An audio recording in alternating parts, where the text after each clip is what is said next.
nós precisamos, eu pensei muito, mas acho que a gente tem que começar a ter. No mundo, não chega a ser tão personalista a política. Há setores, alguns países, que têm partidos políticos mais fortes, mais representativos. Aqui ainda a ideia muito grande de salvador da pátria, mas em todo e qualquer processo político você tem que ter liderança, e não só político, qualquer processo. A liderança é importante para arregimentar, para articular, para efetivamente concretizar alternativas.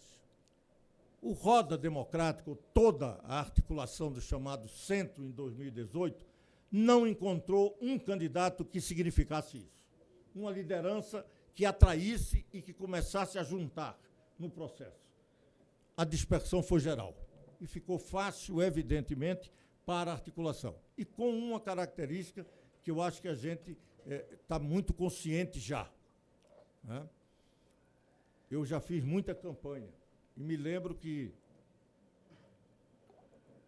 quando a televisão chegou, mudou a forma de fazer a campanha, mas não mudou substancialmente. Apenas acrescentou ao que se tinha um elemento a mais de comunicação. A eleição de 18. Quero só explicar a vocês que a Soninha está explicando quem é, tá? E ele tem um distúrbio neuropsíquico que causa esse tipo de reação. Então, não é convidado nosso, apareceu aqui, vamos tratá-lo bem e vai embora, tá? Por favor, bem. Pode continuar. Não teve... Olha, para quem está acostumado a ter alguns processos bem mais preocupantes, esse não foi. Esse foi tranquilo. Se não tiver, não tem. O pior é quando tem pedra, quando tem tiro, aí é que já teve tudo isso. Mas é tempo do passado. Por quê? Porque as eleições mudaram agora, não é apenas acrescentando algo para o processo de campanha eleitoral. Não, mudou a própria essência da campanha. Mudou, inclusive, os candidatos. Se você buscar, por exemplo, na Câmara Federal dos Deputados, você vai encontrar deputado que você não sabia nem que era candidato durante toda a campanha. Fez campanha totalmente fora de qualquer articulação que você pudesse imaginar ligada a partido tradicional, de debate ou de qualquer outra coisa. E isso não mudou apenas a forma de fazer, mudou, inclusive, as instituições que desse processo participam. Partido político começa a sofrer efeitos concretos. E a gente pensava que a grande aliança que foi feita em torno, por exemplo, de Geraldo Alckmin, poderia resultar em alguma coisa. E foi um tremendo fiasco. Exatamente porque a campanha se fez de outras formas que não aquela. E surpreendeu, através de WhatsApp, de outros mecanismos, o surgimento de candidaturas e o surgimento, inclusive, com força, do atual presidente da República. Isto vai continuar e vai se aprofundar nessa eleição.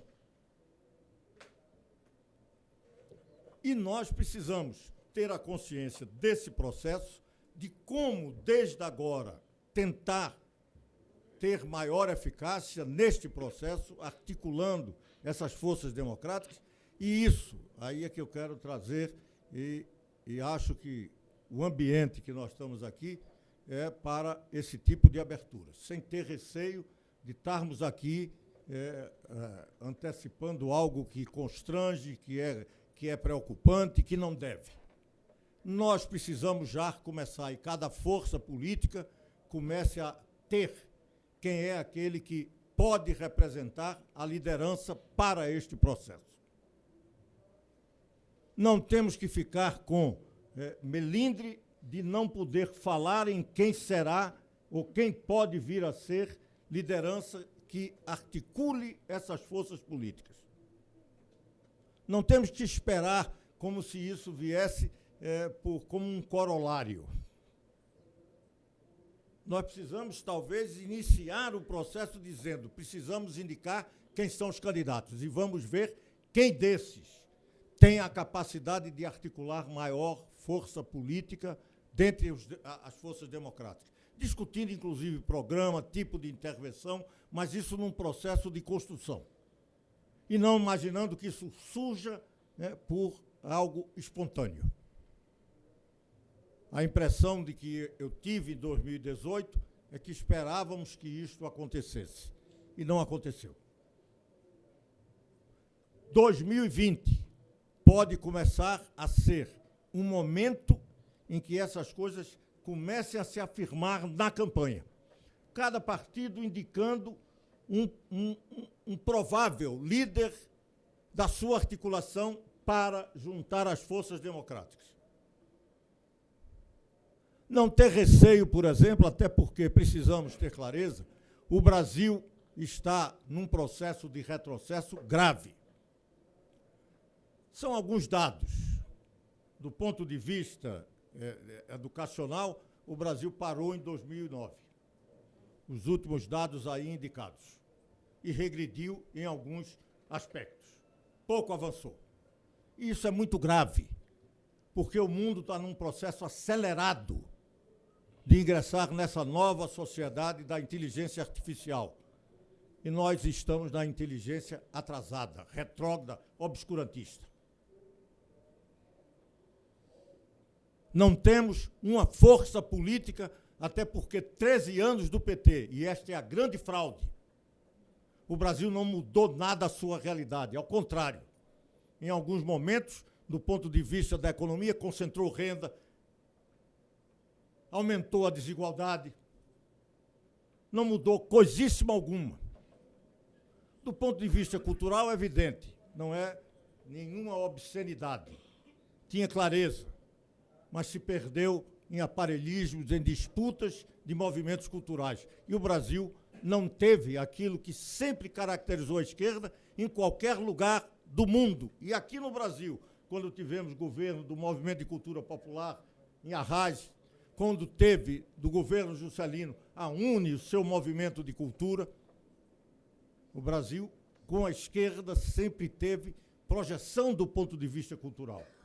E os 13 anos do PT, pouco tivemos quanto a isso. Ou seja, foi realmente tempo perdido. Embora tivéssemos avançado em alguma coisa, até porque no mundo quase ninguém andou para trás.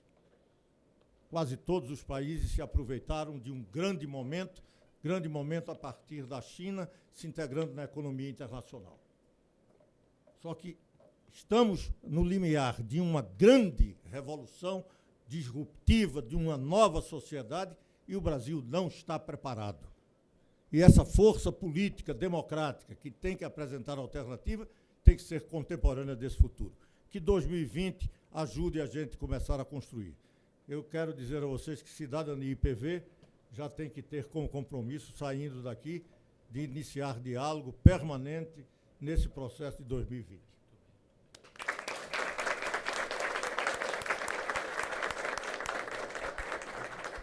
Muito obrigado por essa primeira intervenção, Roberto Freire. Eu vou imediatamente passar para o Eduardo Jorge, para ele fazer as considerações dele também, e depois a gente vê uma dinâmica aqui de aproveitar os convidados e os presentes para a gente fazer um diálogo aqui, para dar a palavra também para vocês.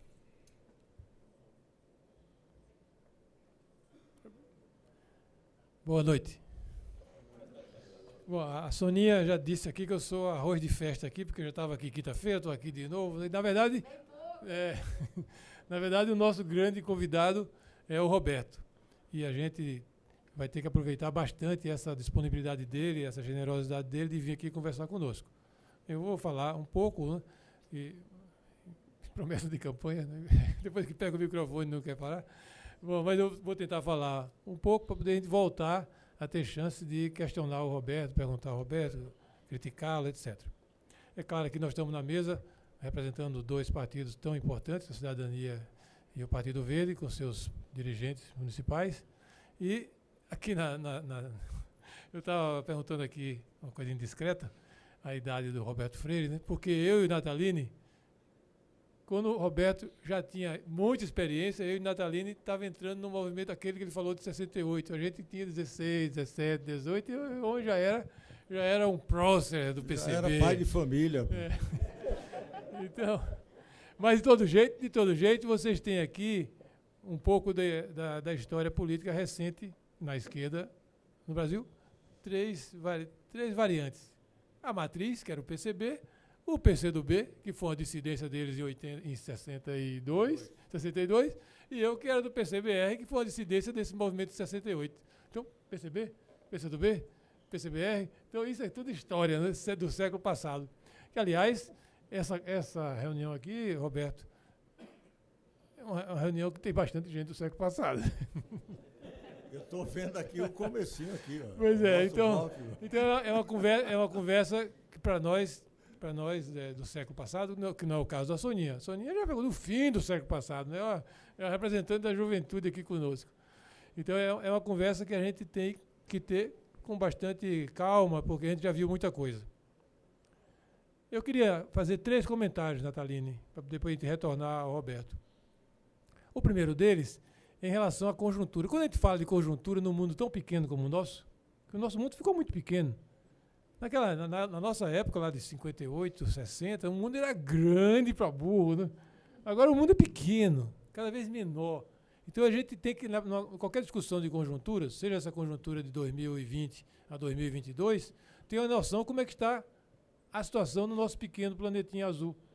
Então eu queria colocar algumas coisas, Roberto, que quando nós que somos homens do século XX e tivemos a felicidade de passar para o século XXI, a gente tem que pensar como era diferente o nosso mundo. Quais são, pelo menos, 4 ou 5 grandes diferenças em relação ao nosso mundo que a gente viveu no século XX e que agora, no século XXI, a coisa só muda. O primeiro deles é a questão da emergência da democracia. O século passado, o século XX, quando ele começou, amigos, aqueles estudiosos de democracia só encontravam entre os 100 e poucos países que existiam na época 10% de países que podiam ser classificados como democracia. E muito tolerantemente, porque muitas vezes era democracia em Londres e ditadura na África e na Índia. Era democracia em Paris e era ditadura na Argélia. 10% dos países do mundo no século XX podiam ser classificados como democracia. Veja que coisa extraordinária como nós evoluímos. Com uma série de movimentos, a derrota dos nazistas, dos fascistas na Segunda Guerra Mundial, com a grande onda de descolonização dos grandes impérios, com a dissolução do Império Soviético, já no início dos anos 90, nós chegamos no final do século XX, começo do século XXI, os estudiosos de democracia, a constatação que dos 200 países que existem hoje filiados à ONU, nós temos cerca de 55% que pode se classificar, também tolerantemente, como democracia. Então, é uma coisa extraordinária o avanço que aconteceu do século XX para o século XXI para essa questão da democracia. Existe ainda resistências de países autoritários, teocráticos, ditatoriais, existe, né? Mas a evolução é extraordinária. De 10% que nós éramos no começo do século XX, estamos agora no começo do século XXI, 55%, 60% de países democráticos. A democracia, então, vem crescendo e criando raízes culturais no mundo todo. A segunda observação do século XX e século XXI diz respeito à luta entre o capitalismo e o socialismo, que polarizou, que foi durante 2 séculos, praticamente, o século XIX e o século XX, a régua que media tudo. Era uma régua herdada da Revolução Francesa, ou você era capitalista, ou pró-capitalista, ou pró-socialista. Não tinha salvação. É assim? Passado. Então, com a dissolução do Império Soviético nos anos 90, aquele polo socialista que chegou a governar quase 1/3 ou mais do que 1/3 do mundo. O socialismo no século XX foi governo. Inclusive, no caso da União Soviética, era governo desde 1917, não era pouca coisa. Com a perda e com a dissolução da União Soviética, que, com todas as críticas de todo tipo de esquerda, era, na verdade, a matriz, a base, a referência do socialismo realmente existente no mundo, né? Essa polarização perdeu muito em intensidade. Perdeu muita intensidade e se pensou que o capitalismo ia reinar absoluto. E realmente, né, a hegemonia, e principalmente no final do século, dos Estados Unidos, foi muito forte. Mas a disputa continua.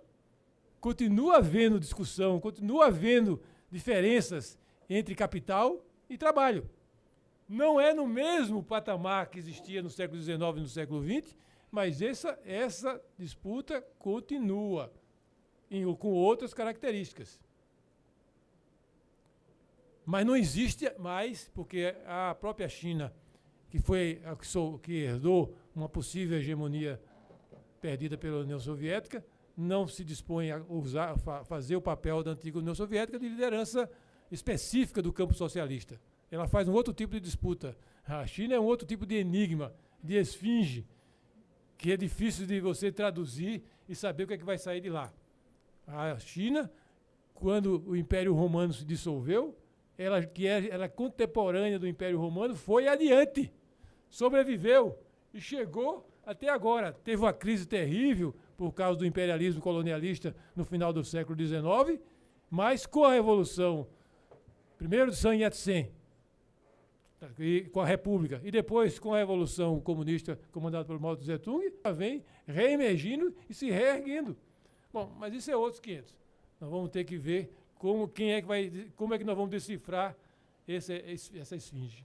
A terceira questão de diferença em relação ao século XX e ao século XXI, que vai impactar totalmente qualquer escolha de conjuntura, é a emergência do ambientalismo. A emergência da crítica política do ambientalismo ao capitalismo e ao socialismo.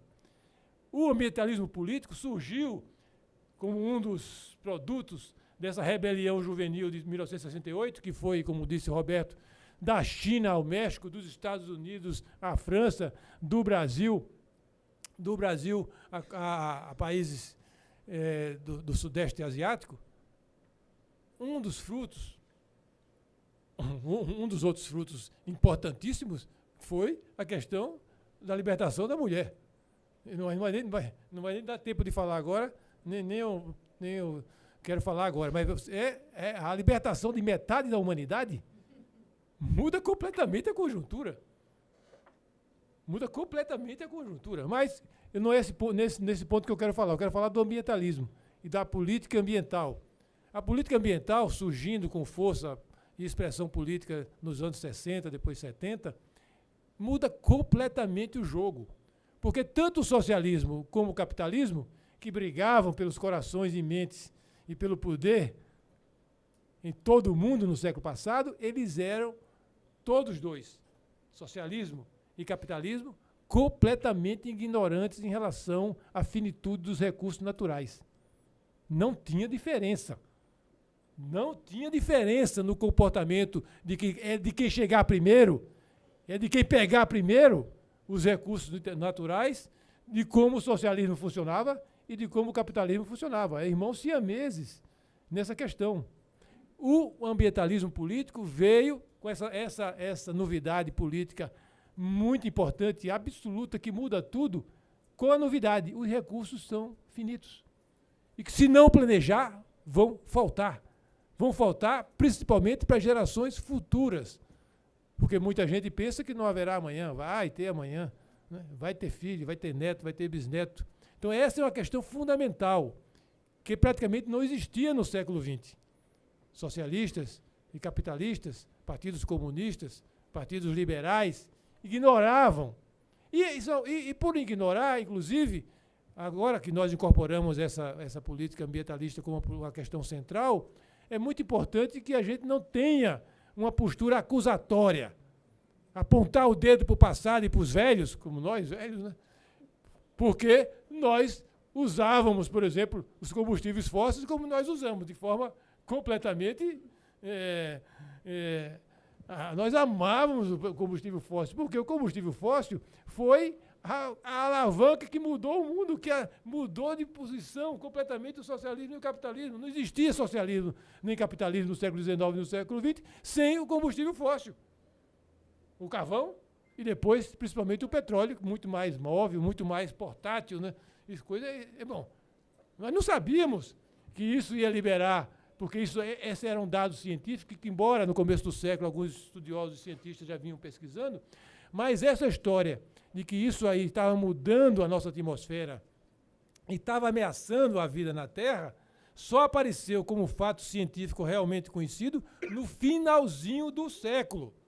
Eu insisto, já haviam estudiosos na Europa, nos Estados Unidos, fazendo essas medições já, e mostrando que existia uma mudança na composição da atmosfera, que mudava a possibilidade de sobrevivência dos biomas, mas isso só se tornou um consenso científico muito forte no finalzinho do século, com a Rio 92, quando a ONU fez o maior dos encontros dela temáticos, aqui no Rio de Janeiro, por coincidência, no governo já da democracia, com o Collor. Aliás, ele tinha no governo algumas pessoas excepcionais, porque, por exemplo, uma das pessoas que organizou isso foi o Goldenberg. O Goldenberg, José Goldenberg, a maior autoridade brasileira em energia, a maior do Brasil e uma das maiores do mundo, né? Mas isso era 1992. Então, insisto, né? A crítica ambientalista tem que ser muito forte, porque o caso é grave. O caso já não é de mudança climática, nem é de crise climática, é de emergência climática. Mas também a gente tem que ter paciência com os capitalistas e socialistas que não tinham essa consciência no século XIX e no século XX. Essa é uma terceira questão importante que a gente tem que levar em conta na nossa conjuntura, porque qualquer programa nosso vai ter que ver isso. A democracia, a relação entre o capital e o trabalho e a crítica ambientalista ao socialismo e ao capitalismo. E a outra coisa que vem acontecendo, rompendo, o Roberto até falou quase de uma ruptura, né? É a nova revolução tecnológica, que muda completamente, inclusive, a relação entre o próprio capital e o trabalho. Está mudando tudo em relação a essa questão. Está mudando tudo em relação a essa questão. Na época da crítica marxista, o problema era se libertar da exploração do trabalho, né? Hoje, o que se trata é reformar a forma como a gente vive para dar chance da gente trabalhar. É uma coisa completamente diferente que vai acontecer quando essa revolução tecnológica da comunicação, da informática, da robotização, aumentar a sua velocidade. E ela vai vir numa velocidade extraordinária, né? Então, esses são alguns pontos que a gente tem que levar em conta em relação à conjuntura do século XXI, quando a gente vem e leva em conta as conjunturas do século XIX e do século XX. A minha segunda observação já é em relação ao Brasil. Mas, antes disso, né? Mas, Eduardo, por que então você está falando desses avanços da democracia, desse avanço, e hoje aparece tanto rebentos antidemocráticos por aí afora? As mudanças doem. E os incomodados reagem. Um Trump, por exemplo, né, é uma resistência que acontece, como o Viktor Orbán na Hungria, como Erdogan na Turquia, como Bolsonaro ao Brasil. É o velho resistindo ao novo que vai vindo. E eles resistem com posições autoritárias, com posições antidemocráticas, com posições nacionalistas. Porque o século XXI vai ser também, nesse ponto, um quinto ponto que eu poderia colocar como de destaque, de diferença em relação ao século XX, vai ser o século do encontro das nações para haver uma governança mundial. Não há possibilidade de você avançar e esse planetinha maravilhoso, que por enquanto o único com vida conhecida, vá adiante e sobreviva, se as nações, sem perder suas especificidades, suas riquezas, suas diversidades, a maior riqueza das nações é a sua diversidade, sem perder essa diversidade, se caminhar para uma governança mundial. Mas os rebentos autoritários e nacionalistas sonham em voltar a um período do Estado Nacional e do nacionalismo com todas as suas desgraças, que provocaram duas gigantescas guerras mundiais e montaram impérios coloniais para o sofrimento, principalmente da América do Sul, da África e da Ásia. Isso é nacionalismo, das mais variadas formas. E quando é nacionalismo em país grande, é imperialismo. Isso é, insisto, né, são resistências do passado, porque o mundo vai caminhar para uma governança mundial. A questão climática, inclusive, e ambiental, é uma típica questão dessa necessidade da governança mundial.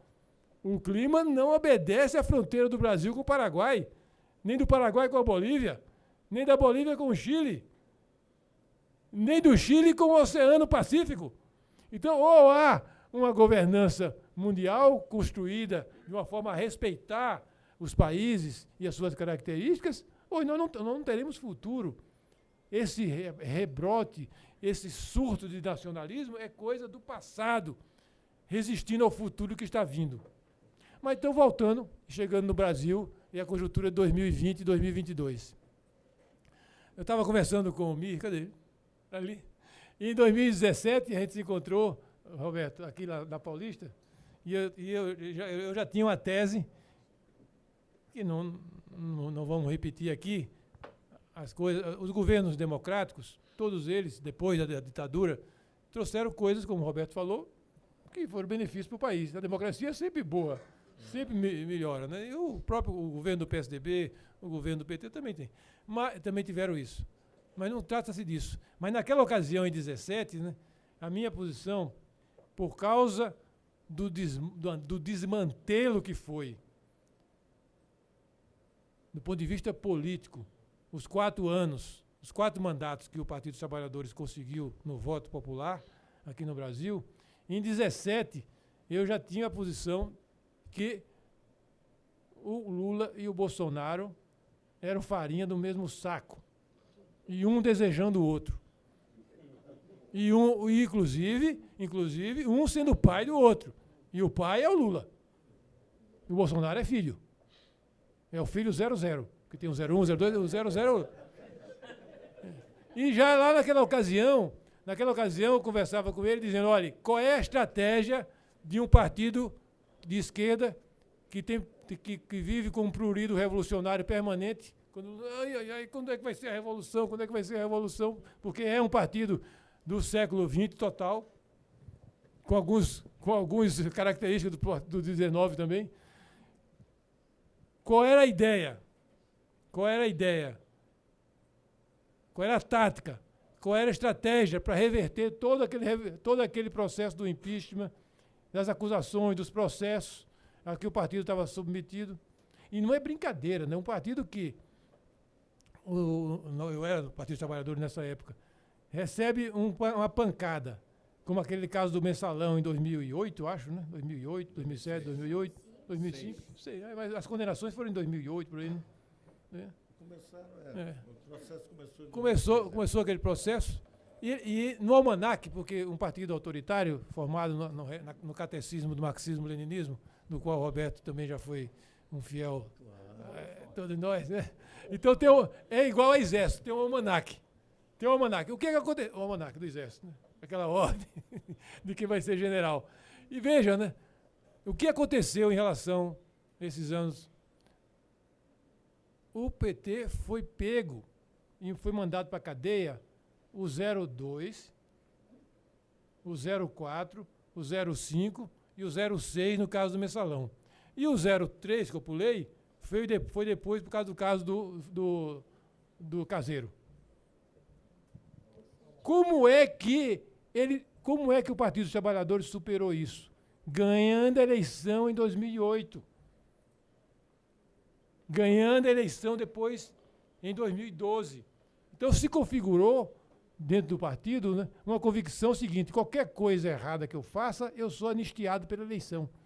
Ganhando a eleição, eu estou anistiado.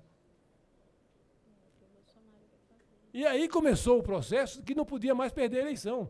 Você lembra que lá em Recife a Dilma falou, eu faço o diabo, mas não perco a eleição. Que é a mesma matriz bolivariana, não pode perder a eleição. Quando acontece desses países que seguem o bolivarianismo, né, de perder a eleição, é a crise total. É crise total. Então, aqui no Brasil, criou-se uma convicção dentro do Partido dos Trabalhadores, em 4 mandatos, que não é pouca coisa, né, que ganhando a eleição, a coisa estava liberada. Estava anistiado. O povo me anistiou. Então, em 17, a tática era a seguinte, deixar que uma extrema-direita obtusa, obscena, ignorante, que não gosta de ler, eu acho que não leu nada, né, chegue no segundo turno, porque aí eu ganho. Porque vou obrigar a direita democrática, o centro, a esquerda democrática a votar em mim para impedir que a extrema-direita vença. Então, o cenário pensado em 2017, a estratégia era essa. Segundo turno entre o Lula, ou alguém fantoche dele, e o Bolsonaro. Isso foi pensado, desejado, ansiado por isso. E foi o que deu. Só que nem esse gênio político intuitivo que é o Lula, né, nem ninguém, podia imaginar que o nível de rejeição em relação a ele estava tão alto. E esse foi o revertério inesperado da eleição de 18. Ele pensava que poderia, mesmo com o fantoche, derrotar a extrema-direita e ser anistiado, porque o primeiro gesto, o primeiro ato do fantoche tomando posse do Palácio Planalto era anistiar ele. Não deu certo. Não deu certo, e ele foi até o fim para poder, e perdeu a eleição, sabendo que ia perder. Para quê? Uma estratégia de redução de danos. Eu perco a eleição, mas me mantenho hegemônico na esquerda e na oposição. Mesmo não tendo aquilo que o Roberto falou, um processo mais efetivo de união, ainda durante a campanha talvez fosse possível levar alguém para o segundo turno com chance de ganhar do Bolsonaro. Mas o PT não quis. Não quis. E escolheu conscientemente, mesmo sabendo que ia para a derrota, para ficar com a hegemonia da oposição, apostar no fracasso, na incapacidade, na ignorância do presidente Bolsonaro eleito, para voltar 4 anos depois. Agora, por que esse fantasma do segundo turno miserável que nós vivemos em 18 pode voltar a acontecer? Porque a minha avaliação hoje é que o Bolsonaro, sabendo que ele precisa, na sua obra destrutiva, de mais um mandato, porque você lembra que ele não ia ser mais candidato, era só uma vez, agora não. Ele sabe muito bem que a sua obra destrutiva, né, precisa de mais tempo. E ele está se preparando e jogando e se organizando a cada dia para enfrentar a eleição de 2022. E ele precisa de quê para ir para o segundo turno? Precisa de 25%, 30%. E isso ele tem. E isso ele mantém. E isso ele alimenta. E isso ele aduba com as suas declarações estapafúrias, às vezes, nem que depois ele seja derrotado pela democracia brasileira, que, como o Roberto falou, e eu concordo, está funcionando, mostrando resiliência a esse sujeito tão despreparado, né? Mas ele, com isso, ele mantém a ordem unida na tropa dele, se preparando para manter cativo esses 25%, 30%, se preparando para ir para o segundo turno, e ir para o segundo turno contra quem? Contra o Lula. Porque o Lula, com todo o desgaste, a gente sabe que ele não tem menos que 20%, 25%. Ele tem. Inclusive aqui em São Paulo. Ele tem prestígio. Portanto, né, o esquema e o desastre do segundo turno de 18, se não houver um trabalho muito sistemático, muito elaborado, nós vamos viver novamente esse desgraçado segundo turno que a gente teve em 18 e 22. 30% para um, 25% para o outro, isso já dá 55%, 60%. Essa é... E por que o Lula agora precisa mais ainda dessa disputa que parece irracional? Por que esse radicalismo completamente estapafúrdio? Parece uma coisa de louco. Como ele saiu? Porque ele quer novamente tentar a absolvição única possível para ele, que é a absolvição eleitoral. Pessoalmente ou através de alguém indicado por ele. Ele sabe que essa é a chance dele, tendo ele 5, 6 processos em andamento, ele sabe que a salvação, a absolvição possível dele é a vitória em 2022. E ele vai fazer tudo que for possível e não impossível, como dizia a Dilma, fazer o diabo para poder chegar no segundo turno e novamente tentar uma polarização A contra Z e nos obrigar a uma escolha desse tipo. Essa é a minha avaliação da conjuntura de 2022, que é a conjuntura que, de certa forma, está condicionando a essa eleição de 2020 que a gente vai viver, porque os dois próceres da polarização estão em plena campanha para 2022. E a minha terceira observação, já com os conteúdos mais práticos, como o Roberto sempre, que é um mestre na política, de ter propostas para a conjuntura com a sua experiência, maior do que a nossa, do que a minha, do que a Natalina, são jovens. É verdade. Eu queria então terminar. Estou falando quase a meia hora do Roberto. Eu queria só concluir então, Roberto e amigos, e Natalina, e Soninha, e Belisário, com uma última observação. Em relação a isso, um pouco isso que o Roberto falou. Eu acho que uma preparação para evitar esse desastre de 2018 se repetir com o segundo turno miserável desse em 2022, eu acho que passa por muitos fatores, mas pelo menos 3 são muito importantes. Principalmente porque, desgraçadamente, nós somos um regime presidencialista. Desgraçadamente. E essa foi a coisa que a gente mais, nós constituintes aqui, eu e o Roberto, fomos constituintes, ficamos devendo ao Brasil. A Constituição nossa é uma Constituição muito boa em muitos aspectos, mas nisso aí nós ficamos devendo. A primeira delas, Roberto, é que eu acho que com todo o desgaste dos partidos, que você tem razão em diagnosticar e ver e constatar, numa democracia representativa, e mais ainda num país continental, aqui não é uma Suíça, aqui não é uma Islândia. Às vezes eu vejo, a coisa é ridícula, né? Oh, a Islândia fez democracia direta. A Islândia tem 300 mil habitantes, meus amigos. É menor que a Vila Mariana. O que é isso? Então, num país gigante, nós somos um dos gigantes, um dos países baleia do mundo, né? Em tamanho, em população. A democracia representativa liberal, porque vamos ser justos, né? Isso é uma coisa que a gente deve muito ao liberalismo, a democracia representativa, ela exige partidos. Não tem... Eu sou a favor de plebiscito, sou a favor de consulta, de democracia participativa, a favor de tudo isso, né? Mas tudo isso é para aperfeiçoar a democracia representativa, não é para substituí-la, né? Então, é necessário que tenha partidos. E eu acho que uma intervenção num país gigante como o nosso, importante como o nosso para o mundo inteiro,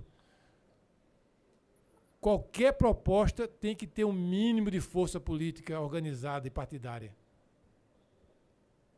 Assim, eu sou a favor, não, claro, não é só essa força política. Nós vamos ter que, como ele falou, conversar com os democratas, tanto da direita quanto os democratas da esquerda. Mas eu acho que qualquer ideia mas tem a capacidade de enfrentar o problema, por exemplo, da extrema desigualdade desse país gigante, como é o nosso, né? Da importância estratégica do Brasil para a questão da emergência climática no mundo. O Brasil é um dos países chaves em relação ao enfrentamento da emergência climática no mundo. Inclusive porque nós somos o país com maior capacidade de alimentar o mundo. E não existe coisa mais importante do que a alimentação. Então, um Brasil como esse, complexo como esse, importante para o nosso povo e para o mundo, né, tem que ter uma força política razoável, visível, que o povo veja que tem musculatura, que tem ossatura, para dar conta dessa tarefa. Assim, eu tenho dito já há alguns meses, desde quando acabou a campanha, nós levamos aquela paulada na campanha, né, que eu venho defendendo que haja uma força política capaz de interpretar a diferença do século XX para o século XXI, porque muitos partidos aqui continuam fortes, grandes, os democratas, o Partido dos Trabalhadores, o que sobrou do PSDB, os cacos do PSDB. Então, são partidos grandes e vão continuar sendo grandes, mesmo não ainda entendendo direito o que é o século XXI. Mas, se a gente quer uma mudança que traga esses 4, 5, 6 parâmetros de diferença do século XXI, a gente tem que ter um partido que tenha clareza sobre isso, e a gente não tem um partido com o mínimo de musculatura e ossatura que tenha clareza sobre essas questões da democracia, da diferença que é o embate entre o que sobrou de capitalismo e socialismo no mundo, da nova forma do trabalho, da revolução do trabalho e da tecnologia, da centralidade da questão da emergência climática, que é hoje o desafio mais difícil da humanidade, da superação da extrema desigualdade, da pobreza, extrema riqueza. Não tem essa força. E aonde é que eu vejo mais clareza, não total clareza, mas um pouco de clareza em relação a esses novos paradigmas? Eu tenho dito que a gente precisava uma fusão de 3 forças políticas para interpretar e caminhar nessa direção. E, é claro, não é exclusivismo, mas para ser, vamos dizer assim, uma espécie de santuário do século XXI na política brasileira. E essas 3 forças são aqueles identificados com o ambientalismo político, que no caso, os 2 partidos que existem são o PV e a Rede, aqueles que têm uma tradição de esquerda e hoje se consideram, de certa forma, socialistas democráticos, sociais-democratas, que vieram da matriz do Partido Comunista Brasileiro, mas que hoje se consideram socialistas democráticos, sociais-democratas, e são vocês. Eu vejo aqui vários representantes, de certa forma, nós também, alguns, embora fôssemos dissidentes. E, em terceiro lugar, o liberalismo, que eu digo com o coração. Porque tem algumas espécies de liberais que não têm coração. Não tem. Não, deixa que o mercado resolve tudo. Eles me dizem. Porque, como eu sou considerado um centrista hoje, né, tem muitos liberais que vão lá falar comigo. Deixa que o Eduardo, o mercado resolve tudo. Veja o que o mercado fez do século XVII até o século XX, como se progrediu. É a melhor forma de alocar recursos. Deixa ele funcionar. Sim, mas eu sou pai de família. Eu tenho que trazer o pão para a minha família amanhã. E essa resolução do mercado é a longuíssimo prazo, para durar 100 anos, vamos estar todos mortos. Portanto, esse liberalismo com coração de pedra, né, não está não são no nosso time. Mas existem liberais, até, de uma certa forma, chamados sociais, liberais, que eu digo mais, são liberais que têm coração. Então, essas são as 3 forças que a gente precisa caminhar para criar uma base para enfrentar, se possível, já em 2022, com clareza o que é o século XXI, o que é que o Brasil significa, que tipo de reforma a gente precisa fazer. PV, Rede, Cidadania, setores do PSDB, setores liberais com coração, alguns desses movimentos de jovens que se consideram liberais, deviam caminhar para uma fusão. Quando acabou a eleição, o Roberto sabe disso, e nós levamos aquela paulada do Lula e do Bolsonaro, com aquele desgraçado segundo turno, se chegou perto disso. PV, Rede, Cidadania, mais alguns setores liberais, chegaram perto desse diálogo. Chegou o Natal, o ano novo, eles foram para casa de férias, quando voltou em janeiro, vamos tentar continuar, vamos ver se vai dar certo em 2020, vamos acumular força. Meu Deus do céu! É uma cegueira.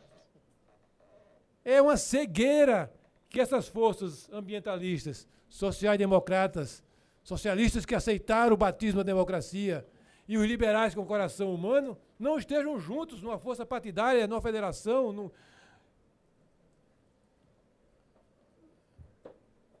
A segunda observação ainda é a questão do programa e do homem, ou da mulher. Eu, como sou parlamentarista, Roberto, eu acho que a gente tem que, agora tem mais tempo, porque essa roda democrática e outras tentativas foi como dizer assim, aos 40 minutos do jogo, no segundo tempo. Aqui era desespero de causa, não tinha mais jeito. Mas se a gente, nesse diálogo que você propõe, começa a montar o programa agora, que nós temos tempo, nessa luta que nós temos de enfrentar o governo da extrema-direita, a gente tem que tirar um certo tempo para ter esse programa para o Brasil. Um programa que fale de democracia, um programa que fale de enfrentar essa desigualdade brutal que o Roberto coloca, e um programa que dê conta da emergência climática e outras coisas. Mas essas três questões são as três questões básicas que a gente tem que formular o programa. E como eu sou parlamentarista, e você também, parlamentaristas doentes, né? A gente sabe como o programa é importante.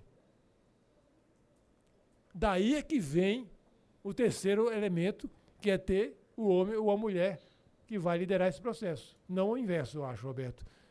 Mas tem tempo para ter um esboço de programa, tem tempo para elaborar e se caminhar para uma organicidade dessas forças políticas e abrir diálogo com a parte mais democrática da direita e a parte mais democrática da esquerda, há tempo, para depois se chegar ao homem ou a mulher que vai encarnar esse programa. Porque, desgraçadamente, vou repetir aqui, nós somos presidencialistas, que é uma